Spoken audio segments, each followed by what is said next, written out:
What's the deal? It's your boy, Mr. Will. And you are now tuned in to Wilson Block of Thou Wow, okay? And we got a very special guest on the block, Soul the Interrogator, you know what I'm saying? What's Yes, good? sir. What's good? Thanks for coming through for this exclusive interview, man. You know what I mean?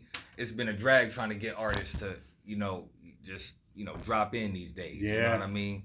And, real happy to have you, man. How you doing? Oh, I'm good. I mean, despite the traffic, I'm doing really well, man. Thanks for having me. Yeah, we might have to give you a little gas stipend, you know what I mean, on the way back. Because this I-5 be no joke sometimes, you know. For real. It's crazy. And it'd be so unpredictable, you know. Yes, sir. So, yeah, real quick, man, for our audience listening, go ahead and just hit us with a quick background.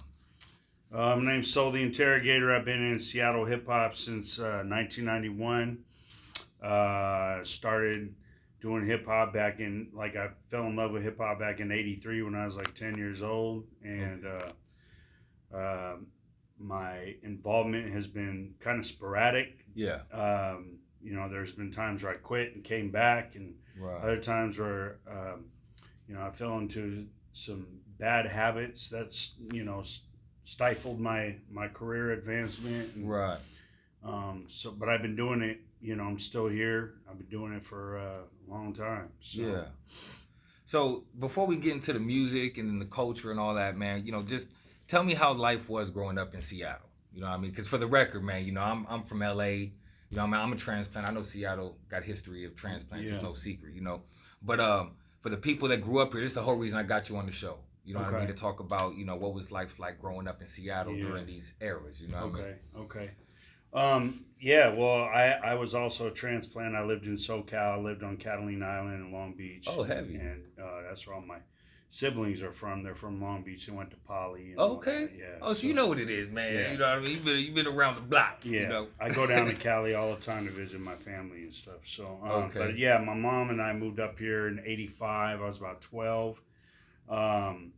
And it was tough because, my mom didn't have any skills growing up. She was a single mom. My dad died when I was 6. Okay. And, we had to take emergency housing, which was in a motel.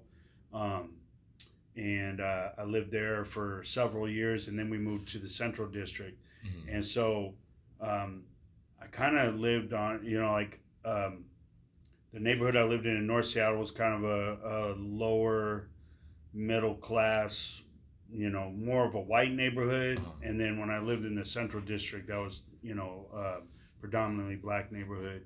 What part of North Seattle? We talking like Wallingford?